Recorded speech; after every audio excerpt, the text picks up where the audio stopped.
OVNIS, más allá del cover up.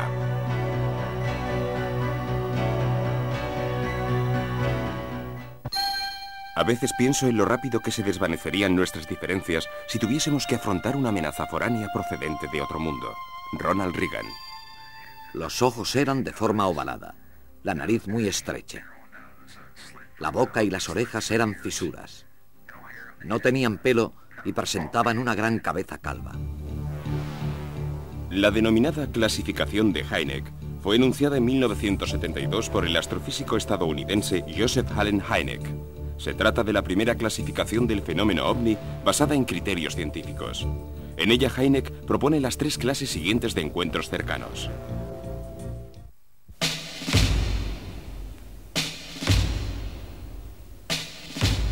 Encuentros cercanos del primer tipo, en los cuales el ovni es observado por los testigos a una distancia mínima de 150 metros sin que se produzcan otros efectos. Encuentros cercanos del segundo tipo, en los cuales la observación se acompaña de efectos físicos relevantes en el entorno, las personas o los animales. Encuentros cercanos del tercer tipo, en los cuales se observan entidades animadas de vida en las proximidades del ovni. Encuentros cercanos del cuarto tipo. Esta definición, que no fue propuesta por Hynek, corresponde a los casos de secuestro, a abducciones. Tras los avistamientos de ovnis señalados en Estados Unidos en los últimos 50 años, parece lógico preguntarse por qué no habrán ido nunca a la Casa Blanca. En realidad han ido. El 26 de julio de 1952, la aviación intentó interceptar una docena de ovnis que volaban sobre la Casa Blanca. Al día siguiente, la conferencia de prensa fue el mayor acontecimiento desde la Segunda Guerra Mundial. Hubo declaraciones muy diversas. Los recientes avistamientos no guardan relación alguna con proyectos secretos de ninguna de las bases experimentales de Estados Unidos. Con todos mis respetos por la Fuerza Aérea, algunos aparatos son de origen foráneo. Pertenezco a la Organización para la Investigación de la Inteligencia Biológica del Departamento de la Marina. Conozco los programas de nuestros aviones y misiles teledirigidos y puedo declarar sin la menor reserva que la Marina no tiene aviones ni misiles en forma de naves espaciales en ninguno de sus programas. Los primeros artículos sobre ovnis causaron tanto alboroto que la Fuerza Aérea creó una unidad de investigación denominada Proyecto Blue Book. Tenemos con nosotros a 2 coroneles retirados que participaron activamente en aquellas investigaciones. Robert Friend, que fue director del Proyecto Blue Book durante 5 años, y William Coleman, que fue portavoz del Pentágono para la Fuerza Aérea. ¿La Fuerza Aérea ya se había ocupado del fenómeno de los ovnis antes del episodio de la Casa Blanca? Durante la Segunda Guerra Mundial, nuestros pilotos habían visto lo que llamábamos gremlins o Foo Fighters, esferas de fuego que parecían volar al lado de nuestros aviones. Temíamos que fueran armas extranjeras fabricadas para amenazar nuestra seguridad nacional. ¿La Fuerza Aérea intentó alguna vez capturar un ovni? Sí, en 1948 un piloto, Thomas Mantell, se estrelló mientras perseguía un ovni. Este incidente apareció publicado en los periódicos de todo el mundo. Se le dio tanta importancia al incidente porque se pensaba que los ovnis eran de origen extraterrestre.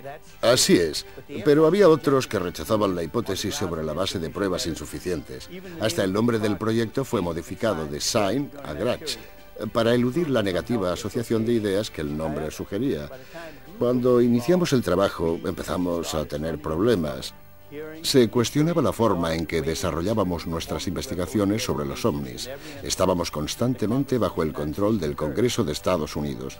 Teníamos que informar sobre el modo en que desarrollábamos el proyecto. Al final no nos llevamos una sorpresa cuando en 1969 se tomó la decisión de disolver el proyecto Blue Book. De los más de 12.000 avistamientos estudiados y analizados por el Blue Book, solo 701 no pudieron ser explicados, y de estos alrededor de un centenar nos parecieron verdaderamente alarmantes. ¿Por qué? Porque respondían a los 2 criterios según los cuales un fenómeno se define como alarmante: rareza notable y alta credibilidad. Esto sucede cuando unos testigos dignos de confianza, como por ejemplo los pilotos militares, ven algo que nunca habían visto antes. ¿El nivel de tecnología de aquellos objetos podía ser una amenaza para nuestra seguridad? No, pero estábamos perplejos porque estos ovnis parecían capaces de realizar maniobras aéreas que nosotros no podíamos igualar, y sus características podían representar una amenaza para nuestra seguridad nacional. ¿Qué ha pasado con el proyecto Blue Book? Está cerrado. Fue suspendido en 1969 y no volverá a ponerse en marcha. Gracias por su intervención. Y ahora, a propósito del Blue Book, oigamos el testimonio de un científico que trabaja para el gobierno y que ha querido permanecer en el anonimato, por lo que hemos distorsionado su voz y su rostro. Pero su credibilidad queda garantizada por el equipo de investigación de Bill Moore y James Shandara. El científico tiene un nombre en clave: Cóndor. El proyecto Blue Book era solo un programa de bajo nivel, a través del cual la Fuerza Aérea recogía toda la información posible sobre los avistamientos. El personal era mínimo: un funcionario, un alto oficial de la Marina, un secretario y un científico. Los informes más interesantes y explosivos del Blue Book eran sustraídos con frecuencia por topos que trabajaban dentro de la organización. Los informes eran retirados de los ficheros y nunca volvían a aparecer. En cuanto al trabajo del Blue Book, el proyecto estaba orientado a demostrar por todos los medios posibles la escasa credibilidad de los testimonios. Indudablemente, no querían que hubiese cosas inexplicadas. El propósito del Blue Book era minimizar el efecto de los informes y tratar de explicar lo máximo posible. Lógicamente, las cosas funcionaron. Funcionaron en el sentido de que el proyecto Blue Book fue abandonado, lo cual puso fin a la participación de las fuerzas aeronavales y de las fuerzas aeroespaciales y a la información pública al respecto. Naturalmente, el trabajo continuó a través de operaciones secretas. Cuando el Blue Book se cerró, el gobierno había asumido oficialmente la idea de que los ovnis no existían. La población lo aceptó como un hecho, pero las cosas no estaban tan claras.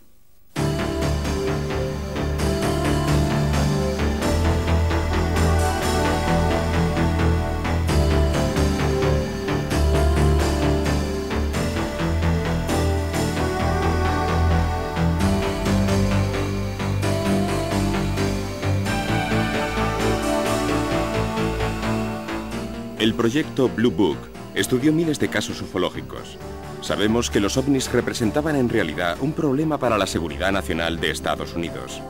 En todos los países del mundo, en el ámbito militar y de los servicios de inteligencia, la información y los documentos se consideran según un criterio de evaluación que les asigna un grado determinado de secreto. En Estados Unidos y en la OTAN se emplea una terminología constituida por términos como confidential, secret, top secret, y así sucesivamente hasta los grados más altos, como Cosmic Top Secret o Eyes Only, solo para ver. Documentos de los que solo existe un ejemplar y cuya duplicación está absolutamente prohibida, por lo que solo pueden ser leídos por los interesados. La clasificación del grado de secreto permite que ciertas informaciones pasen de un nivel superior a otros inferiores hasta llegar a la desclasificación, a partir de la cual es posible su lectura y difusión sin restricciones particulares. En el campo ufológico, un volumen notable de documentos oficiales de diversos países corresponden a materiales e informes clasificados originalmente como secretos y posteriormente desclasificados y puestos a disposición del público. Es lo que ha sucedido, aunque solo parcialmente, con los documentos, las fotos, las películas y las pruebas sobre los ovnis recogidos por el proyecto Blue Book.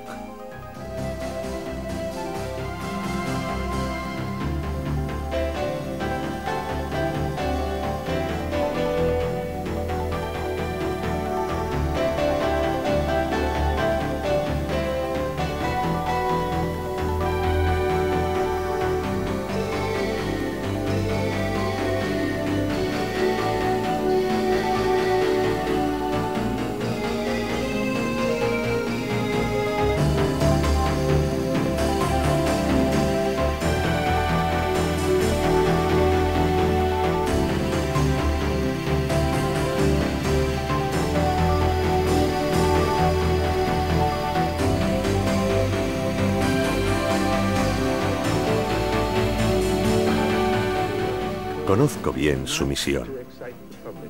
Les han dicho que no asusten a la gente, que no fomenten la alarma. Lo he visto con mis propios ojos. Cuando se encuentran ante un suceso que no pueden explicar, y no son pocos, se inventan una explicación. Ha sido así. Cuando los acontecimientos son muy difíciles de explicar, son capaces de dar auténticos saltos mortales para excluir toda posibilidad de duda. Esa es su misión, por justa o equivocada que parezca, evitar que la gente se alarme.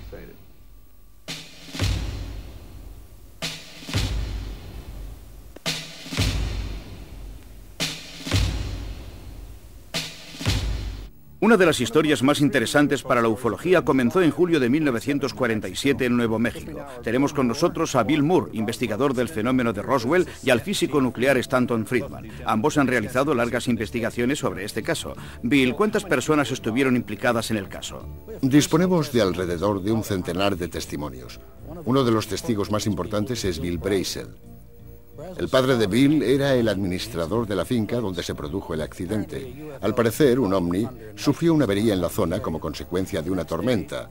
Al día siguiente, Brazel salió a caballo para inspeccionar los daños en la finca y encontró los restos de una astronave esparcidos sobre un radio de casi media milla. Los cadáveres fueron hallados a unas 2 millas del lugar. Un momento, ¿qué cadáveres? Cadáveres de extraterrestres, o si lo prefiere, de entidades biológicas de otro planeta. Según algunos testimonios, no tenían pelo, tenían la cabeza grande y llevaban un traje gris sin costuras, semejante a la piel humana. En nuestra opinión, debieron abandonar la nave mediante un dispositivo de eyección. ¿Intervino la Fuerza Aérea para llevarse los cadáveres y practicarles la autopsia? Sí. Esta información me parece preocupante. Dígame la verdad, ¿hasta qué punto todo esto se ha comprobado realmente? Sabemos con certeza que una nave espacial tuvo un accidente. Se encontraron algunos cadáveres que fueron retirados junto con los restos de la nave. Podemos demostrar que la historia fue rápidamente silenciada y clasificada como top secret. Los platillos volantes existen, esa es la verdad. La primera persona enviada por la Fuerza Aérea al lugar del accidente para investigar fue el mayor Jesse Marcel. Hemos localizado al hijo del mayor Marcel, que en la época del accidente tenía 12 años y no ha podido olvidarlo. Bienvenido, señor Marcel. Gracias por estar con nosotros esta noche. Buenas noches. Háblenos de cuando su padre volvió a casa después de visitar el lugar del accidente. Después de inspeccionar el lugar del accidente, mi padre volvió a casa con el coche cargado de restos metálicos. Mi madre y yo pudimos verlos. Entre otras cosas, había un fragmento semejante a una lámina. Era de metal, como el revestimiento de los aviones, pero no se parecía a nada que hubiese visto antes. También había una especie de placa de unos 30 centímetros de ancho y 1 metro de largo, y en la superficie interna había unos símbolos parecidos a los jeroglíficos egipcios. ¿Cómo explicó el accidente la Fuerza Aérea? Dijeron que había caído un globo sonda. ¿Su padre creyó esa versión? No, no se la creyó en absoluto. Estaba convencido de que era un intento de ocultar los hechos. ¿Qué ha pasado con los restos? Los trasladaron y nunca más se ha sabido de ellos. ¿A dónde los llevaron? A una base en Fort Worth, Texas. Doctor Marcel, aunque era muy joven, usted ha visto y tocado personalmente ese material. ¿Qué piensa del caso Roswell? Tuve aquel material en mis propias manos y estoy seguro de que no era algo de este mundo. Lo que pienso es que no estamos solos.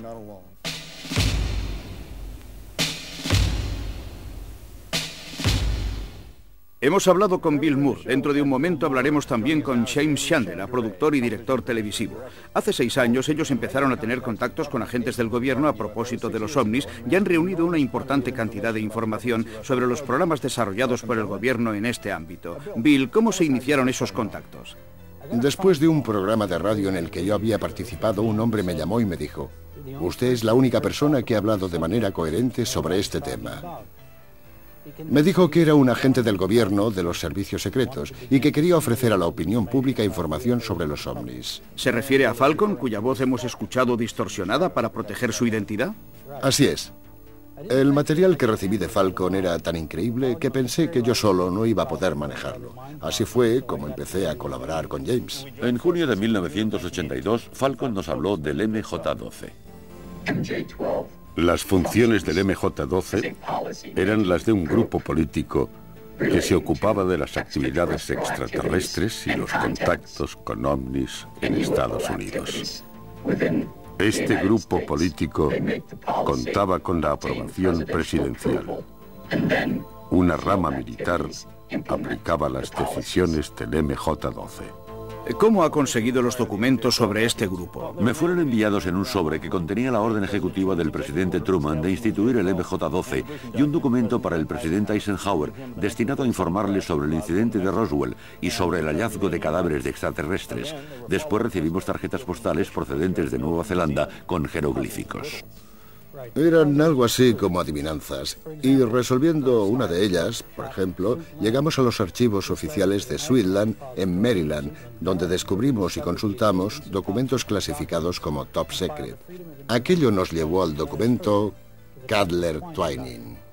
Nuestros encuentros con él eran secretos. Un momento, adivinanzas, tarjetas postales, palabras en clave, encuentros secretos. ¿Nunca se les ocurrió pensar que todo fuera una broma? Sí, claro, pero cada vez había una prueba que nos convencía. En su opinión, ¿el MJ-12 existió realmente? Es muy difícil conseguir pruebas al respecto, porque ninguna agencia del gobierno reconoce públicamente su existencia. Si no tienen pruebas, ¿cómo pueden estar seguros? Trabajamos con expertos para comprobar la autenticidad de los documentos, pero lo más importante es que los contactos con Falcon y con otros testigos que han trabajado para el gobierno se multiplicaron. ¿Dignos de confianza? Nos hemos entrevistado con ellos y hemos comprobado sus credenciales. La posición de Falcon, por ejemplo, le daba acceso a la infraestructura del MJ-12. Escuchemos sus palabras. El MJ-12 era un grupo de presión dentro del gobierno creado por el presidente Truman a comienzos de los años 50. Su función era investigar los ovnis y verificar la credibilidad de las informaciones. Parte del trabajo del grupo era científico, pero el propósito principal de toda la estructura era controlar la información sobre los ovnis y verificar su procedencia. Los científicos tenían que analizar la información con el fin de hacer avanzar nuestra tecnología. Forman parte del grupo funcionarios del gobierno y agentes del servicio secreto que guardan el más absoluto silencio sobre las actividades del MJ-12. Entre los miembros del grupo figuran el presidente, el vicepresidente, el director del Servicio Secreto Central, el director de la Agencia de Seguridad Nacional y algunos más. El MJ-12 tiene su sede en Washington, D.C. La Marina de Estados Unidos tiene la suprema responsabilidad operativa y estratégica en lo referente a las actividades del MJ-12. Toda la información reunida a través de estas actividades, no necesariamente por el personal de la Marina, se envía a la Marina para ser analizada. Otras agencias del gobierno proporcionan información al MJ-12 a través de un proyecto secreto conocido como Proyecto Aquarius. El MJ-12 selecciona el personal en los círculos de la seguridad nacional, las unidades del servicio secreto de la Casa Blanca, las agencias de seguridad nacional, la central de inteligencia y los servicios secretos del Departamento de Defensa, todo esto bajo el control de la más estricta seguridad nacional. Le hemos preguntado a Falcon cómo ha descubierto todo lo referente a las entidades biológicas extraterrestres. Este libro, que en los medios del MJ-12 se conoce como la Biblia, contiene en orden cronológico todo lo que ha sucedido desde el mandato de Truman hasta la presencia de 3 extraterrestres como invitados del gobierno de Estados Unidos. La información tecnológica procede de los propios extraterrestres, de los cadáveres hallados en el desierto, sobre todo mediante las autopsias, ha sido posible obtener datos médicos. Por otra parte, los extraterrestres han ofrecido información sobre su estructura social y otros datos sobre el universo. El libro amarillo es un libro escrito exclusivamente por el segundo extraterrestre. Los libros hablan del planeta de los extraterrestres, de su sistema solar, de su cultura, de su estructura social y de su vida entre nosotros. Pero en mi experiencia con los extraterrestres, lo más interesante ha sido observar que siempre llevaban en la mano un objeto de cristal de forma octogonal, con el que podían enseñar imágenes. imágenes correspondientes a su planeta o a la Tierra, tal como era hace miles de años. ¿Sabe de dónde vienen los extraterrestres? Del grupo de estrellas Zeta Reticuli. Ahora Cóndor nos habla del acuerdo entre nuestro gobierno y los extraterrestres. Por lo que yo sé, existió un acuerdo entre el gobierno de Estados Unidos y los extraterrestres. Las bases del acuerdo eran esencialmente las siguientes. Nosotros no revelamos vuestra existencia si vosotros no intervenís en nuestra sociedad. Y os damos permiso para operar en una zona determinada de Estados Unidos. Esta zona se encuentra en Nevada y se conoce con el nombre de Área 51 o también Dreamland. Los extraterrestres tienen totalmente bajo su control esta base situada en el estado de Nevada. Por lo que he podido saber, 3 extraterrestres, todos de la misma especie, llevan viviendo en Estados Unidos desde 1948 o 49 hasta el presente.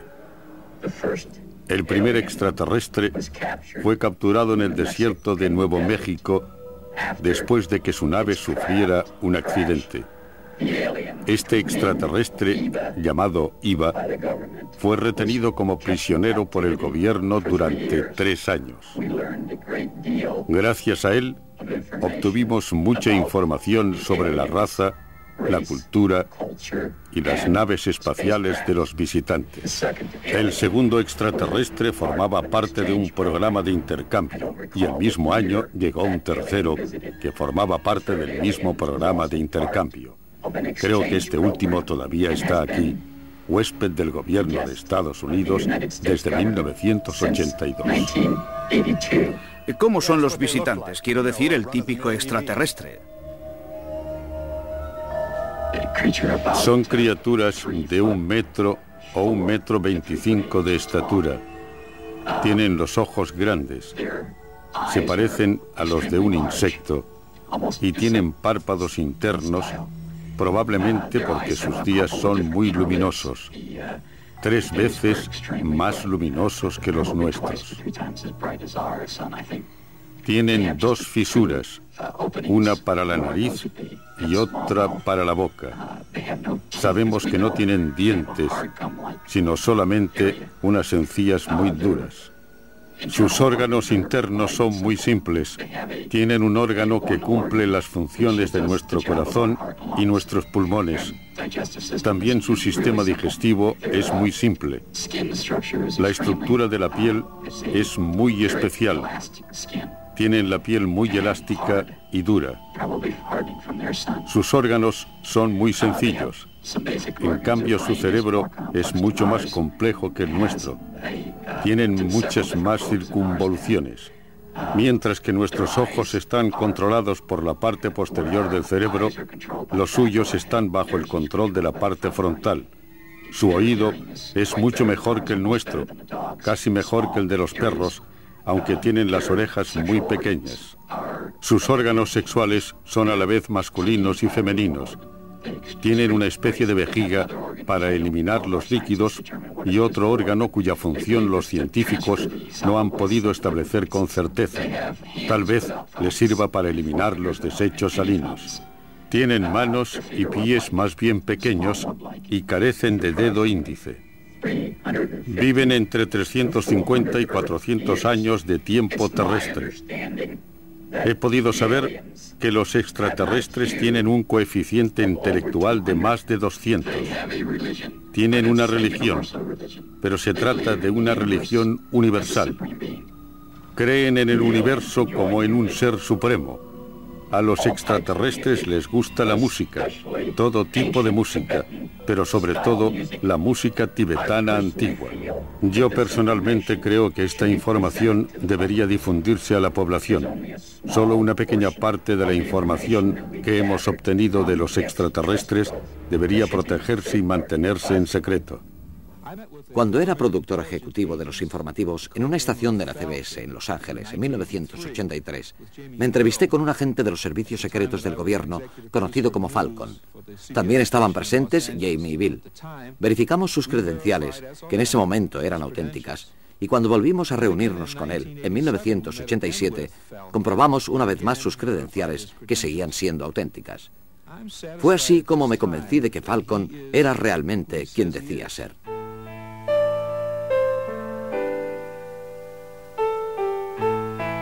Estaba durmiendo y me desperté.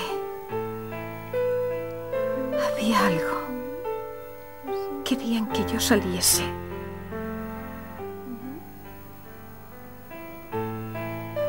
Y yo no sabía cómo hacerlo.